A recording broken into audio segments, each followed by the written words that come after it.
महापालिकेत गुरुवारी काही जणांनी आत्मदहनाचा प्रयत्न केला। नागरिकांनी अंगावर रॉकेल ओतत प्रशासनाच्या विरोधात संताप व्यक्त केला। त्यामुळे एकच खळबळ उडाली।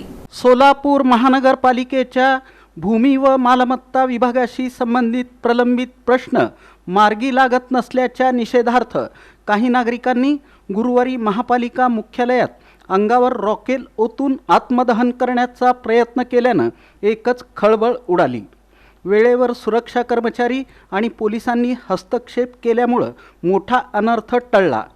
मिळालेल्या माहितीनुसार न्यू पाच्छापेठ परिसरातील टीपी क्रमांक 1 मधील प्लॉट क्रमांक 38 येथील पार्किंगसाठी राखीव जागेचा ठराव रद्द करावा या मागणीसाठी नागरिक आणि सामाजिक कार्यकर्ते गेल्या काही महिन्यांपासून पाठपुरावा करत आहेत। या संदर्भात अनेक वेळा निवेदन देऊनही प्रश्न निकाली निघत नसल्यानं संबंधित नागरिकांमध्ये तीव्र नाराजी निर्माण झाली होती। गुरुवारी काही नागरिक महापालिका मुख्यालयात दाखल झाले।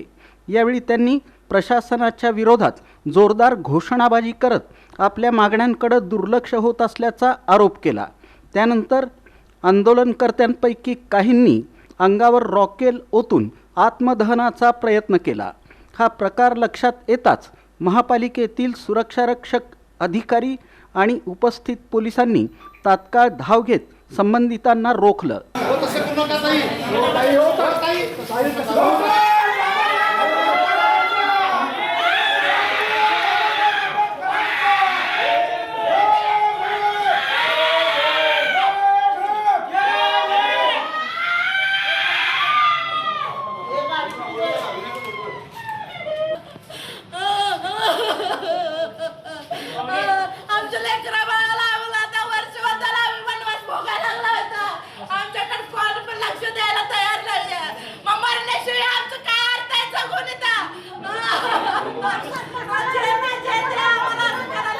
या घटनेमुळे महापालिका परिसरात काही काळ तणावाचं वातावरण निर्माण झालं होतं। पोलिसांनी आंदोलनकर्त्यांची समजूत काढत परिस्थिती नियंत्रणात आणली। कोणतीही जीवितहानी झाली नसून सर्वांना सुरक्षितपणे ताब्यात घेण्यात आलं। दरम्यान महापालिकेच्या भूमी व मालमत्ता विभागानं संबंधित जागेची प्रत्यक्ष पाहणी करून महाराष्ट्र महानगरपालिका अधिनियमातील तरतुदीनुसार आवश्यक ती कार्यवाही करण्यात येईल असं लेखी आश्वासन दिलं आहे। तसंच संबंधित प्रकरण न्यायप्रविष्ट असल्यानं न्यायालयाच्या अंतिम निर्णयानंतर पुढील निर्णय घेतला जाईल असंही प्रशासनाकडून स्पष्ट करण्यात आलं आहे। आंदोलनकर्त्यांनी मात्र जोपर्यंत त्यांच्या मागण्यांवर ठोस निर्णय होत नाही तोपर्यंत लढा सुरू ठेवण्याचा इशारा दिला आहे।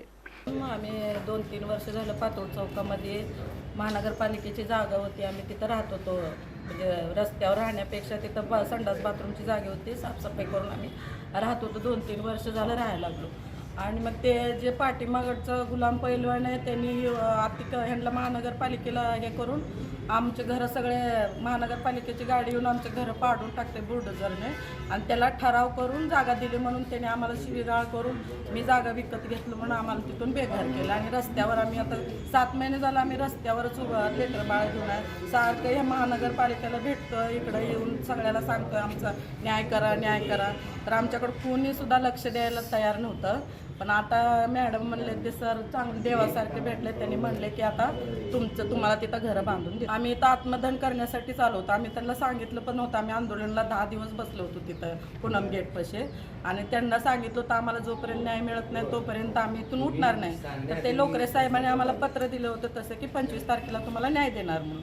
मग आम्ही काल येऊन भेटलो तरी त्यांनी आमच्याकडे काय दखल दिले नव्हते। मग आज आम्ही त्यांना सांगितलं होतं पहिलंच की आम्ही आत्मदहन करणार इथं। परंतु सोलापूर महानगरपालिका ही दलित समाजाच्या विरोधात असल्याचे आम्हाला फर्स्ट या ठिकाणी म्हणावं लागेल। आणि या मागणीसाठी आम्ही स्वतः आत्मदहन करून घेण्यासाठी इथं आलो। इथं तेव्हा त्यांना लक्षात येते की अरे बाबा हे विषय गंभीर आहे। मग एवढ्या दिवस सोलापूर महानगरपालिका काय झोपली होती का हा आमचा प्रश्न आहे।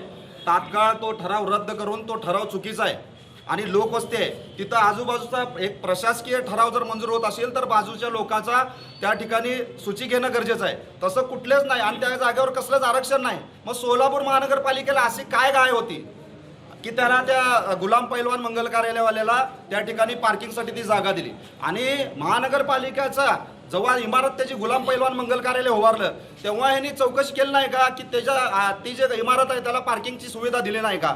मग हे सगळ्या गोष्टी पैसेवाल्याला एक कायदा आणि गरीबाला एक कायदा असं म्हणावं लागेल.